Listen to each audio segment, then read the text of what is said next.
साथ की परमार्थ की, रणभूमि के पराक्रम विश्वास की, धर्म और धर्म के संग्राम की, सत्य और असत्य के झंझावत की, महाभारत महाभारत। फिर से आप सबका स्वागत है टी टॉक एक बूंद सोच की। हमारा प्रयास है यहाँ पे महाभारत की कहानियाँ जो भी उसमें घटनाएं घटी है उसको एकदम सिस्टमेटिक और लॉजिकल वे में डॉक्टर सतीश मोजी हमारे साथ में हैं, उनसे लाइक एक कहानी है फिर हम सुनते हैं। सर जी, हम इस कहानी को आगे बढ़ाएंगे। आज की कहानी में हम द्रौपदी के जन्म की कहानी सुनेंगे। द्रौपदी महाभारत की कथा में एक बहुत ही महत्वपूर्ण किरदार है। तो उसके जन्म की कहानी ऐसी है कि आपको पता होगा कि द्रुपद को बंदी बना करके अर्जुन लाया था और द्रोण ने उसको आधा राज्य दे करके छोड़ गया था। लेकिन द्रुपद इस अपमान को भूला नहीं, वो इस अपमान की आग में जलता रहा और उसने अपने राज्य को छोड़ करके गंगा किनारे, यमुना किनारे सब बड़े बड़े आश्रमों में जाकर के ऐसे ऐसे महर्षियों को ढूंढने लगा जिससे उसको एक ऐसे पुत्र की प्राप्ति हो जो कि द्रोणाचार्य को हरा सके। तो बहुत ढूंढते ढूंढते उसको ऐसे कोई ऋषि मुनि तपस्वी ऐसे मिले नहीं जो उसको इस काम में मदद कर सके। एक बार ऐसे ही वो गंगा के किनारे एक आश्रम के सामने बैठा था, तो वहाँ पर उसने दो ऋषि देखे जो बहुत ही तपस्वी दिखाई दे रहे थे। उसका एक का नाम था याज और दूसरे का नाम था उपयाज। तो उसने एक भाई को, जो दोनों ऋषि जो थे दोनों भाई भाई थे, तो द्रुपद ने उसमें याज को संबोधित किया और कहा कि आप बहुत बड़े तपस्वी लगते हैं और मैं चाहता हूं कि आप ऐसा यज्ञ करें जिससे कि मुझको ऐसा पुत्र पैदा हो जो कि द्रोणाचार्य का वध कर सके। मतलब अपमान की आग में व्यक्ति क्या क्या नहीं करता है।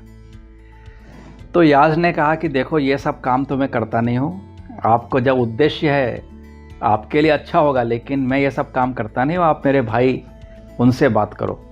वो जो है वो धन और ये सब लेकर के इस तरह का यज्ञ करते हैं। तो ये दूसरे भाई के पास गए और उन्होंने कहा कि मुझे इतना बड़ा यज्ञ करना है, मैं राजा हूँ, मेरे पास बहुत संपत्ति है, जितनी चाहे आपको गाय दूंगा, धन दूंगा, लेकिन आप ये यज्ञ करो। तो जैसा उस भाई ने कहा था वो मान गए। उन्होंने कहा कि ठीक है मैं यज्ञ करता हूँ। लेकिन जब यज्ञ की पूरी तैयारी हुई तो उन्होंने कहा कि अकेले मेरे बस की बात नहीं है। उसने अपने भाई से कहा कि देखो ये यज्ञ तो करना बहुत ज़रूरी है, इतनी सब तैयारी भी हो गई है, लेकिन तुमको मेरी मदद करनी पड़ेगी। तो याज और अपयाज इन दोनों ने मिलकर के यज्ञ प्रारंभ किया और बहुत देर तक यज्ञ करने के बाद में उन्होंने राजा द्रुपद को बोला कि आप अपनी रानी जो वहाँ बैठी हुई हैं उनको बुलाओ, ये जो प्रसाद जो है यह वो ग्रहण करेंगी तो उनको ऐसे पुत्र और एक कन्या की प्राप्ति होगी। तो रानी जो थी वो वहाँ जब यज्ञ चल रहा था तो उसने ऐसे ही टाइम पास करने के लिए पान खा रही थी वो। तो उसने कहा कि मेरा जो मुंह है वो अशुद्ध है, तो जब तक मैं पान थूक करके कुल्ला करके आती हूँ तब तक आप यज्ञ चालू रखो। और उधर याज और अपयाज ने बोला कि 5 मिनट 10 मिनट का तो इंतज़ार करने का हमारे पास में समय नहीं है, इस समिधा ये जो प्रसाद है इसको हम इसी यज्ञ की अग्नि में ही डालते हैं और यज्ञ की अग्नि से ही पुत्र और कन्या की प्राप्ति हो जाएगी। और जब तक वो रानी आती तब तक उन्होंने वो प्रसाद उसमें यज्ञ में डाला। तो सबसे पहले जैसे ही उन्होंने प्रसाद का एक हिस्सा डाला उसमें से एक बहुत ही तीव्र आवाज़ हुई और एक बहुत ही सुंदर तेजोमय सूर्य के प्रकाश, अग्नि के प्रकाश से युक्त एक व्यक्ति, एक बालक उस यज्ञ से बाहर आया। तो उन्होंने बोला उसको, द्रुपद को, कि ये जो तुम्हारा बालक है ये बहुत ही तेज रहेगा, अस्त्र शस्त्रों की सभी विधाओं में बहुत ही निपुण रहेगा और तुमने जो सोचा है वह पूरा होगा। उसका नाम उन्होंने धृष्टद्युम्न रखा। हम्म, और आगे जब महाभारत का वार होगा हम्म, तो कहानी में आएगा कि धृष्टद्युम्न ने किस तरह द्रोणाचार्य को मारा। उसी समय वहाँ पर एक दूसरी कन्या भी पैदा हुई। वो थोड़ी कृष्ण कलर की थी, लेकिन दुनिया में उससे सुंदर और कोई लड़की ना हो, इतनी सुंदर थी। तो रानी ने कहा कि ठीक है, इन दोनों बालक और बालिकाओं को हम अपने पुत्र की तरह पालेंगे। और जो कृष्णा जो लड़की थी कृष्ण कलर की, उसका नाम द्रौपदी ऐसा रखा गया। तो ऐसे अग्नि कुंड से पैदा हुए धृष्टद्युम्न, जो कि द्रोणाचार्य की मृत्यु के लिए पैदा हुआ था, और द्रौपदी जिसका कि बाद में पांडवों से विवाह हुआ, इसकी ये कहानी है। लेकिन द्रौपदी को 5 पति क्यों करने पड़े, उसके पीछे की भी एक कहानी है। ऐसा हुआ था कि द्रौपदी के पूर्व जन्मों में, किसी जन्म में उसने शंकर भगवान का बहुत तपस्या की कि मुझको एक अच्छा पति मिले। कई महीनों की तपस्या के बाद में शंकर भगवान उस पर प्रसन्न हो गए और उसको बोला कि बेटी जो तुमको वर चाहिए वो दे दो। तो द्रौपदी ने बोला एक बार, मुझे सर्वगुण संपन्न पति चाहिए।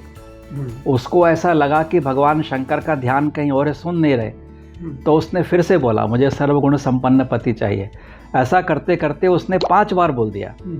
और तब शंकर भगवान ने कहा तथास्तु। उन्होंने बोला तुमने मुझसे 5 बार कहा है कि मुझे सर्वगुण संपन्न पति चाहिए, तो तुम्हारे 5 पति होंगे। तो उसने कहा अरे भगवान ये कैसा हो गया। तो भगवान ने कहा कि जैसा भी है, तुम्हारे आने वाले जन्मों में यह जो वर है तुम्हारे काम आएगा, लेकिन तुम्हारे 5 पति ही रहेंगे। ऐसे द्रौपदी को वो पूर्व जन्मों के कर्म के कारण ऐसा वरदान मिला था कि उसके 5 पति होंगे। ये कैसे हुए 5 पति, उसकी कहानी आगे।